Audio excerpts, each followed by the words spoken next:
안녕하십니까. 코이카 글로벌 해운 항만 연수사업의 사업 책임을 맡고 있는 목포해양대학교 최정석 교수입니다. DR 콩고 연수국 담당자분들과 함께 2022년도 해운 항만 물류 연수사업을 진행하게 되어서 기쁘게 생각합니다. 코로나 영향으로 아쉽게도 직접 만나지 못하고 온라인으로 연수를 진행하게 되어서 아쉽게 생각합니다. 하지만 우리나라의 해운항만 조선 관련 산업에 대한 다양한 정보가 온라인을 통해서 보다 효율적으로 전달되기를 희망합니다. 또한 내년에는 바이러스가 종식되어 대한민국 그리고 목포에서 여러분을 만나기를 기원합니다. 자, 그럼 이제부터 오늘 강의를 진행하도록 하겠습니다.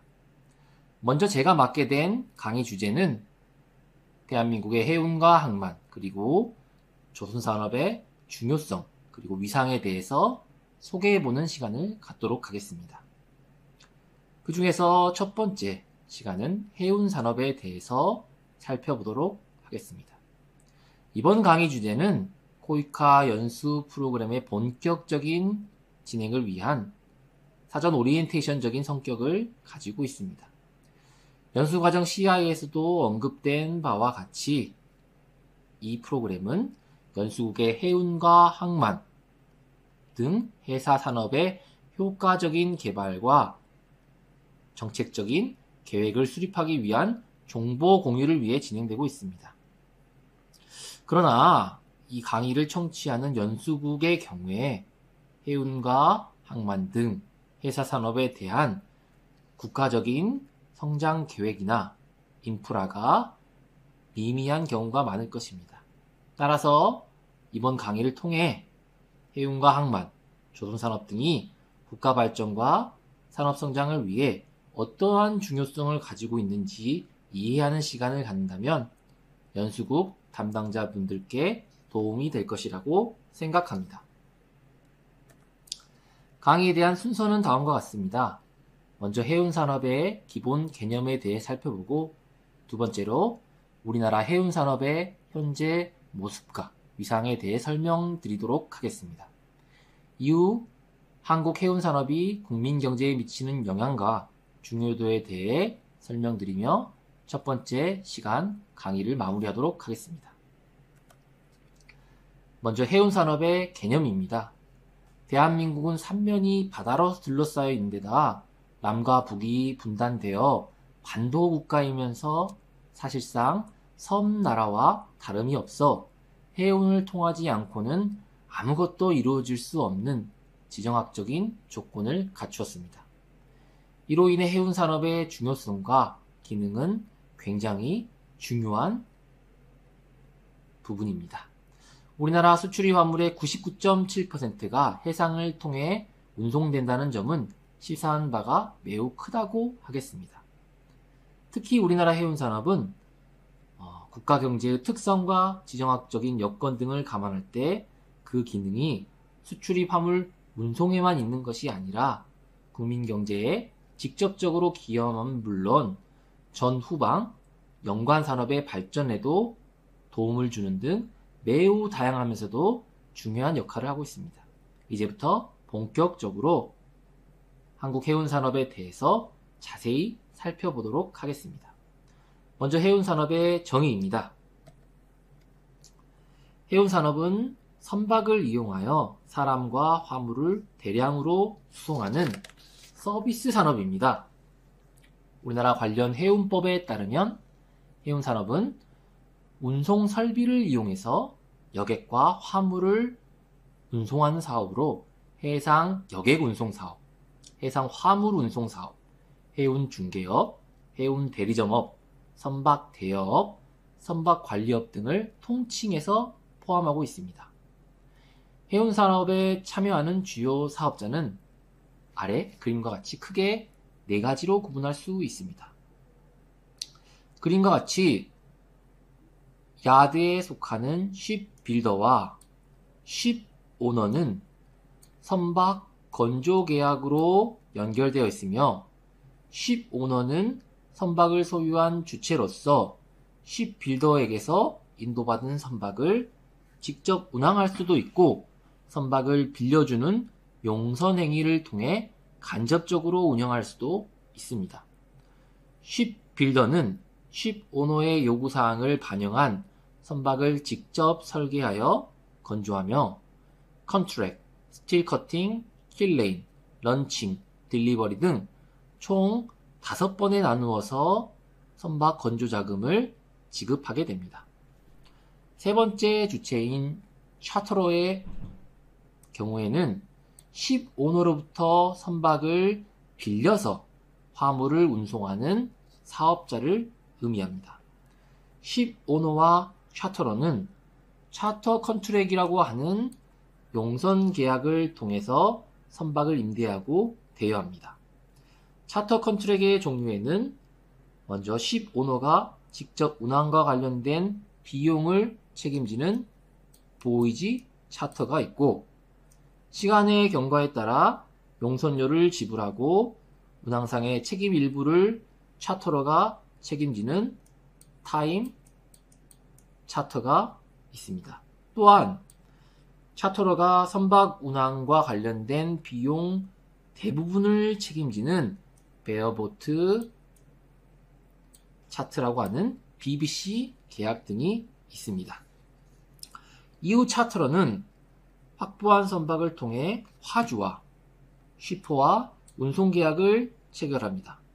이때 화물의 운송계약 기간에 따라서 단기일 경우에는 트립 차터, 장기일 경우에는 Contract of Affreightment 형태라고 하는 COA 계약을 통해서 선박을 이용한 화물 운송 계약을 체결하게 되는 것입니다. 다음은 해운산업의 특성입니다. 해운산업의 특성은 저렴한 운송비, 자본 집약, 공급의 비탄력성, 글로벌 경쟁과 선종별 상이한 경영 환경 등으로 요약할 수 있습니다. 해상 운송의 단위당 운송 비용은 유사한 교통수단인 철도, 도로, 항공 운송에 비해서 월등하게 저렴합니다. 이렇게 저렴하고 대량 운송이 가능한 장점 등의 영향으로 현재 전 세계 국가 간 교역의 90% 이상을 해운 산업이 담당하고 있습니다. 우리가 마시는 유럽산 위스키 한 병에 대한 유럽과 한국 구간 해상 운임은 4.7센트에 불과하고 미국에서 수입되는 나이키 운동복 한 세트의 운임은 24센트에 불과합니다. 그러나 해운업은 수출지로부터 수입지까지 원스톱 도어투도어 서비스가 어렵다는 점에서 원거리 운송에 적합하며 운송거리가 짧을 경우 경제성을 확보하기 힘들다는 단점을 가지고 있었습니다. 물론 최근에는 멀스크 라인과 같은 초대형 컨테이너 선사 등을 중심으로 멀티모달 트랜스포테이션 서비스가 확대되어서 이들 해운 회사들이 도로와 육상, 철도 등의 복합 운송 형태를 이용해서 이러한 해상 운동의 단점을 보완하고 있습니다. 해운 산업의 두 번째 특성은 자본 집약적이라는 것입니다. 선박 확보를 위해 해운 기업은 대규모의 초기 자본을 투입해야 되며 이로 인해 기업의 재무 부담이 커지게 됩니다. 컨테이너 2만 TEU의 선박 가격이 1억 5천만 달러일 만큼 선박 한 척의 가격이 높기 때문에 차입금에 대한 의존도가 높고 그 결과 해운 기업의 부채 비율은 타 산업 대비 높은 편입니다. 또한 선박의 건조 기간이 약 1에서 2년 소요되고 선박의 내용 연수는 20년 내외로 장기간에 걸쳐 있기 때문에 공급이 비탄력적입니다. 즉, 선박 한 척에 대한 초기 투자 비용의 회수 기간이 길고 선박 하나에 대한 자산 의존도가 높은 산업입니다. 따라서 2008년 이후 글로벌 경제 위기가 진행되면서 해상 운송 시장의 물동량은 부진한 상황이 되었고 선박의 공급량은 줄어들지 않게 되면서 약 10년간에 걸친 장기 해운 불황이 오게 되었고, 이런 장기 해운 불황으로 인해서 해운 기업들은 선박이라는 자산에 대한 의존도가 높다 보니까 덩달아서 기업의 부실이 확산되는 그런 영향이 나타났습니다. 세 번째 해운 산업의 특징은 글로벌 경쟁 산업이라는 것입니다. 수요와 공급이 전 세계적으로 형성되어 글로벌 시장에서 경쟁이 펼쳐지고 있고, 서비스의 차별성이 낮아서 업체 간의 경쟁이 치열한 산업입니다. 이런 환경 속에서 선박의 종류에 따라 경쟁 추이와 강도 역시 다르게 나타나고 있습니다. 즉, 컨테이너선, 벌크선, 탱크선 등 어떠한 형태의 선박을 보유했는지에 따라서 해운 기업의 수익성이 차별화되고 있는 것입니다. 가령 코로나19 팬데믹 영향으로 글로벌 화물 수요가 급감했던 2020년의 경우에는 원자재 운송 중심인 벌크선은 경기 둔화 여파로 불황을 겪은 반면, 탱커선의 경우에는 원유 가격이 급락하면서 이 탱커선을 활용한 원유 저장용 수요가 증가했고, 그 결과 운임이 급등하는 차별적인 시장 상황이 나타났습니다. 다음은 화물 선적의 특성에 따라 구분되는 선박의 종류에 대해서 살펴보겠습니다. 앞서 살펴본 것과 같이 해운 산업은 선박의 종류에 따라 차별화된 시장이 나타나고 있기 때문에 해운 기업은 특정 선박의 종류에 따라서 특화된 사업 포트폴리오를 갖추고 있습니다. 먼저 컨테이너선은 다양한 형태의 화물을 규격화된 컨테이너에 넣어 20피트, 40피트 등으로 구분하여서 운반하는 선박으로 하역시간과 비용이 다른 선박에 비해 단축되는 특징을 갖고 있습니다. 벌크선은 포장하지 않는 철광석과 석탄과 같은 원자재 화물을 그대로 선창에 싣고 수송하는 화물선으로 건조 단가가 낮고 선박의 기술적 특징도 낮은 편입니다. 탱커선은 화물의 종류에 따라 크루드, 프로덕트, 케미컬 등으로 구분되며 각각의 화물에 따라 운송되는 구간이 다르다는 특징을 갖고 있습니다. 가스 캐리어는 액화된 가스를 운송하며 크게 LNG선과 LPG선으로 구별되며 상당히 높은 건조 기술이 요구되는 고부가 가치 선박입니다.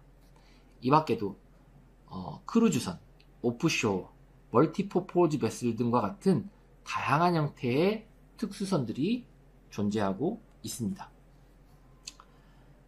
첫 번째 해운산업의 기본 개념에 이어서 두 번째로 한국 해운산업의 현황과 그 위상에 대해서 살펴보겠습니다. 다음은 국가별 선대 보유 현황입니다. 표와 같이 전 세계 선대 보유국은 유럽과 아시아 국가들이 치열한 순위 경쟁을 펼치고 있습니다. 2010년 기준 한국의 선대 보유 순위는 5위였으나 11년 만에 2계단 하락한 7위에 랭크되어 있습니다. 현재 세계 10대 선대 보유국 가운데 아시아는 5개국이며 유럽은 3개국으로 2010년에 비해 아시아 국가들의 선대 보유 증가세가 두드러지고 있습니다. 이 외에 버뮤다와 같은 국가는 저렴한 세금 정책을 펼치며 플래그 오브 컨비니언스를 이용한 플래그 스테이트로서 세금 수입을 목적으로 한 어떤 선대 보유 비중을 늘리고 있습니다.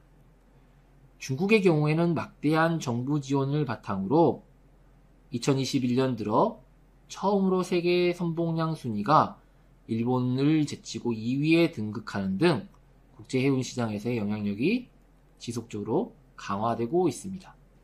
싱가포르 역시 최근 해운 시장의 중심이 아시아 국가로 이동하면서 가장 해운 산업의 허브 국가로서 경쟁력이 강화되고 있고, 그 결과 선대 보유국의 순위도 지속적으로 상승하고 있는 추세입니다.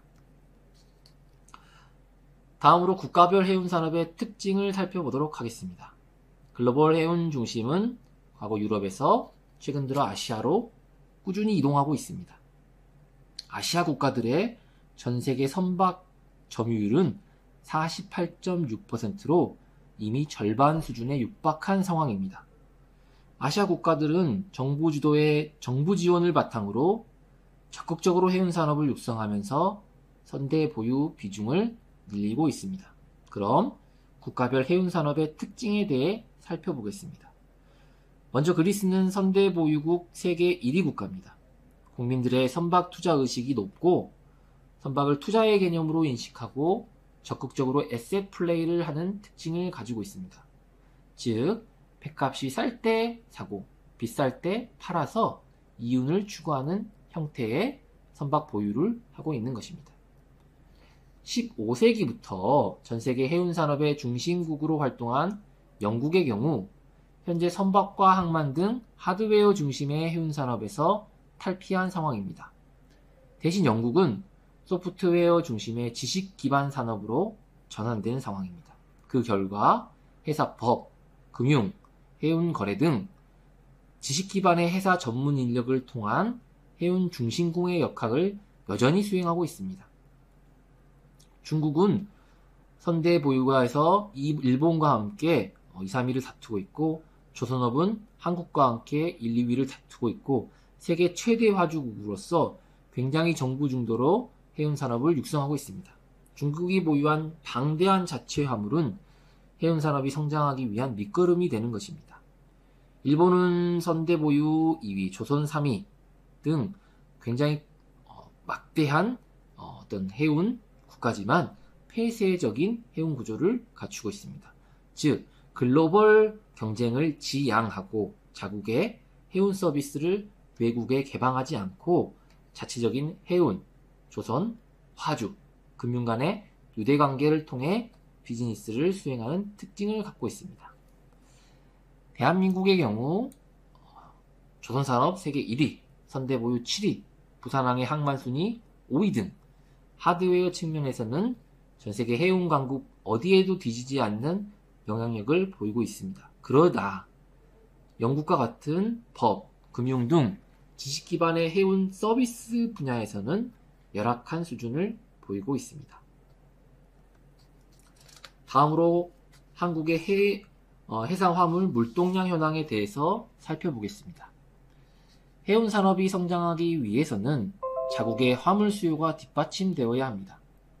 대한민국은 세계 10대 교역국으로서 세계에서 6번째로 많은 화물 수요를 갖춘 국가로 해운 산업 활성화에 이바지하고 있습니다. 표와 같이 전 세계 물동량에서 한국이 차지하는 비율은 2017년 기준 5.6% 수준입니다. 과거 1980년도에 1.3%에 불과했던 것에 비교하면 한국의 물동량 성장세가 크게 나타난 것을 알 수 있습니다. 이는 1980년도에 9,400만 톤에 불과했던 한국의 물동량이 현재 12억 톤 이상의 화물 수요를 창출하면서 해운 산업의 성장을 견인하고 있는 것입니다. 다음은 한국 해운 기업의 현황입니다. 앞서 살펴본 바와 같이 선대 보유, 항만, 화주 국가로서 높은 위상을 갖춘 우리나라지만 현재 해운 기업의 경영 상태는 최근 들어서야 일시적인 회복세를 보이고 있는 상황일 뿐 지난 10년간 장기 불황이 계속되었습니다. 좌측표와 같이 2000년대 해운 시황의 호황으로 해운 기업의 수와 매출액이 크게 증가해서 2000년도에 33개였던 해운 기업의 수가 2008년도에 164개까지 급증했습니다. 그러나 2008년 글로벌 경제 위기 이후 장기 침체가 지속되면서 해운 기업의 불황이 약 10년 이상 지속되었습니다. 특히 2017년 국내 1위 해운 기업인 한진해운이 파산하는 등 한국 해운업은 심각한 타격을 받게 되었습니다. 한진해운 파산으로 인해 대한민국에는 물류 대란이 발생하여 수출 기능이 마비되었으며 관련 업계의 피해가 약 20억 불가량 발생하였습니다. 그러나 현재 조금의 회복세가 나타나면서 2021년 기준 국내 외항해운기업의 수는 163개사로 2008년 수준을 유지하고 있습니다. 다음은 우리나라의 해운기업 매출액에 대해서 살펴보겠습니다. 표와 같이 국내 해운기업의 매출액은 1996년 39.7억 불에서 2008년 469.7억 불까지 급증했습니다. 이후 해운 불황이 지속되면서 2017년 기준으로는 261억 불까지 하락했습니다. 그러나 2021년 들어 코로나 이후에 보복 소비가 증가하고 이에 따른 물동량 증가와 함께 컨테이너선 시장의 운임 급등으로 경기 회복세가 나타나면서 391.4억 불의 매출액을 기록하면서 전년 대비 약 40% 이상의 증가세를 기록했습니다. 국적해운선사의 영업이익 역시 2020년도 24억 달러에서 2021년도 116.4억 불로 무려 480%의 성장세를 기록했습니다. 이처럼 국내 해운 산업은 장기 불황 침체에 빠져들었으나 코로나 이후에 수요의 회복에 힘입어서 양호한 경영실적을 지난해 기록했습니다. 다음으로 한국해운산업의 위상에 대해 살펴보겠습니다. 한국해운산업은 대외 무역을 위한 기반 산업이며 연관산업 성장에 기여한 등 국민경제적 의의가 매우 큽니다. 자국 해운업체의 보유 여부는 외국선사의 가격 결정력을 약화시키고 저렴하고 적시성 있는 운송 서비스를 제공함으로써 국내 수출입 기업의 경쟁력을 향상시키는 데 일조합니다. 특히 우리나라 해운산업은 2008년 기준 외화 가득액이 367억 불로 조선, 석유제품, 일반 기계에 이어서 국내 4위 수출 산업으로 그 위상이 대단했습니다. 또한 해운산업은 서비스 산업으로 높은 부가가치율을 자랑하며 2008년 기준 40.2%의 부가가치율로 IT, 반도체, 자동차를 뛰어넘어 국내 1위의 고부가가치 산업으로 성장했습니다. 뿐만 아니라 조선, 항만, 철강, 금융 등 전 후방 관련 산업의 동반 성장을 촉진하는 선도산업으로 고용 창출 인력이 60만 명을 상회하는 굉장한 고용 효과가 높은 산업으로 해운산업은 국가의 기반 산업 발전을 견인하는 핵심 산업이라고 할 수 있습니다. 다음으로 한국해운산업의 현황과 위상에 이어 해운산업의 중요성에 대해 살펴보겠습니다. 한국해운산업의 첫 번째 중요성은 유일한 수출입 수단이라는 것입니다. 해운산업은 우리나라 유일의 운송 통로로서 수출입 화물의 99.7%가 선박을 이용하고 있습니다. 대한민국은 삼면이 바다고 북으로는 북한에 막혀 사실상 고립된 섬나라입니다. 이러한 지정학적 상황 속에서 원자재 생산이 부족한 우리나라는 대외 무역을 통해 발전해오고 있습니다. 따라서 해외에서 수입하는 석탄, 철광석 등 원자재 100%가 선박을 통해 수송되며 해운산업이 없다면 국가 성장의 흐름이 끊기는 큰 문제가 생길 것입니다. 두 번째, 해운산업은 국가 성장의 동력으로 중요합니다. 우리나라는 대외 무역 의존도가 높아 해운이 절대적으로 필요합니다. 좌측표에서 보듯이 다른 해운 강국들에 비해 우리나라의 대외 무역 의존도는 69.9%로 굉장히 높은 것을 알 수 있습니다. 그 이유는 우리나라의 산업 구조가 원자재를 수입한 후 가공해 재수출하는 방식이 주를 이루고 있기 때문입니다. 또한 우측표를 통해 알 수 있듯이 해운은 반도체, 자동차, 조선 등에 이어 국내 8대 외화 가득 산업입니다. 해운산업은 100% 달러로 거래되기 때문에 외화 가득에 크게 기여합니다. 우리나라 경제가 몹시 힘들었던 1970, 80년대에 국내 외환 보유액의 거의 절반가량이 해운 기업과 선원 송출을 통해 달성했다는 전례가 있습니다. 이와 같이 해운산업은 국가 경제에 미치는 영향력이 크다고 볼 수 있습니다. 다음으로 해운산업은 고용 창출 효과가 큰 산업입니다.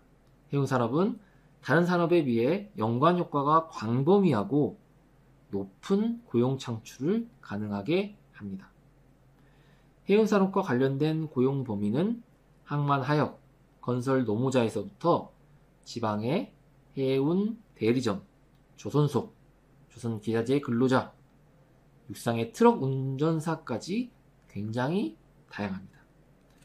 특히 항만의 경우 해운의 전진기지로서 해운 규모의 크기에 따라 증설 및 신규 건설이 불가피한데 신규 항만 건설에 따른 고용 창출 효과는 굉장한 것으로 평가되고 있습니다. 표에서 보듯이 해운항만 산업의 약 40의 업종에 28만 명이 종사 중이며 연관산업에 속하는 조선산업에는 약 35만 명이 근무하는 등 63만 명의 고용을 창출하고 있고 이들이 발생시키는 매출이 약 1,490억 달러에 달하고 있습니다. 다음으로 해운산업은 국가 안보에도 중요합니다. 바다를 지배하는 자가 세계를 지배한다라는 애성인의 말처럼 과거 바다로 진출한 민족이 세계의 이름을 떨쳐 나라의 번영을 가져온 사실을 우리는 역사를 통해 잘 알고 있습니다. 1980년대 후반 영국과 아르헨티나 간의 포클랜드 전쟁이 발생해서 영국이 원정 전쟁임에도 불구하고 승리를 했습니다. 그 이후에는 막강한 해군 세력 이외에 해상 수송을 지원한 해운역이 있었기 때문입니다. 1990년대 초에 발발한 걸프전에서 미국이 이라크에 승리한 원동력도 대량의 군수 물자를 신속하게 수송할 수 있는 자국 상선대의 막강한 지원이 있었기에 가능했습니다. 특히 미국은 국가 안보 측면에서 해운의 중요성을 고려해 존스 액트 룰을 제정했습니다. 이 법에 따라 유사시 선대 동원을 위해 미국 국적의 상선대 50척 정도가 안보선대로 지정되어 운영 중이며 평상시에도 이들 선박에 대해 약 연간 210만 불의 운항 보조금을 지급하고 있습니다. 이처럼 해운은 역사적으로 굉장히 수출입 화물의 적기 안정 수송에 매진하다 유사시에는 전쟁에 필요한 대량의 군수물자를 운송하고 병력을 운송하는 등 육해 공군에 이어 제4군으로서 국방 기능을 수행하는 등의 국가 안보 측면에서도 중요한 역할을 담당하고 있습니다. 대한민국 역시 일반 상선을 동원 선박으로 지정해서 전시에는 군수 물품의 운송 등에 활용하고 약 88척 선박에 대해서 2006년부터 보조금을 지급하고 있습니다. 마지막으로 해운산업은 연관산업의 성장을 견인하는 선도산업으로서 굉장히 중요합니다. 대한민국 조선산업은 2000년대 초반 이후 세계 1위 자리를 유지하고 있습니다. 조선산업이 이처럼 세계 시장에서 선두를 고수할 수 있었던 것은 해운산업에 지원이 있었기에 가능했습니다. 즉 해운산업은 연계산업을 선도하는 중추적 역할을 담당하는 것입니다. 해운산업은 사실상 우리나라 조선산업 발전의 견인차 역할을 했습니다. 외항 해운업계는 지난 1970년대 이후부터 최근까지 약 20여 년간 국내 조선소의 대량의 신조 물량을 발주해서 오늘날 조선산업이 세계 1위의 산업으로 성장하는 데 결정적으로 기여했습니다. 또한 해운은 항만 건설을 촉진시켜 오늘날 부산이 세계 5위의 컨테이너 항만으로 성장하는 등 국가기관시설 확충에도 중요한 역할을 담당하고 있습니다. 이와 함께 해운업계 소속 선박에 대한 선체보험 등을 국내 보험사에 부보하고 금융의 경우에는 약 200억 달러가량의 선박 건조 금융을 이렇게 연관시켜서 보험과 금융산업의 발전에도 크게 기여하고 있습니다. 이와 같이 해운산업은 선도산업으로서 조선, 금융, 보험, 항만산업 등의 동반 성장을 견인하고 있습니다. 마지막으로 결론과 요약입니다. 우리나라 정부는 2017년 국내 1위의 해운 기업인 한진해운의 파산 이후에 해운 산업의 재건을 위해서 적극적인 지원을 아끼지 않았습니다. 그 결실이 2020년 4월 국내 조선소에서 우리나라 HMM 해운이 운영할 세계 최대 크기의 23,000 TEU 컨테이너선의 인도와 함께 증명되었습니다. 이날 행사에는 대통령이 직접 참석하여 축사할 정도로 굉장히 시사한 바가 컸습니다. 이 선박은 현존하는 세계 최대 크기의 컨테이너 선박으로 현재 약 12척이 HMM에서 운영되고 있습니다. 이는 마치 대한민국이 1597년 외세의 침략으로 인해서 나라에 큰 위기가 닥쳤을 때 12척의 선박으로 외세의 133척의 해군을 격침했던 큰 전투의 영광의 기억을 떠올리고 있습니다. 그래서 그 일환으로 현재 초대형 선박의 확보는 물론이고 정부는 4차 산업혁명을 준비하는 디지털 해운 산업에 대한 대비나 코로나19로 인한 해운 변화 대응 등에 대해서 다양한 정책적 지원을 지속하고 있습니다. 대한민국 정부의 이런 지원과 산업계, 학계의 노력을 바탕으로 앞서 살펴본 바와 같이 국가 발전을 위해 생명선과 같은 이런 해운 산업이 재도약하기를 모두가 기대하고 있습니다.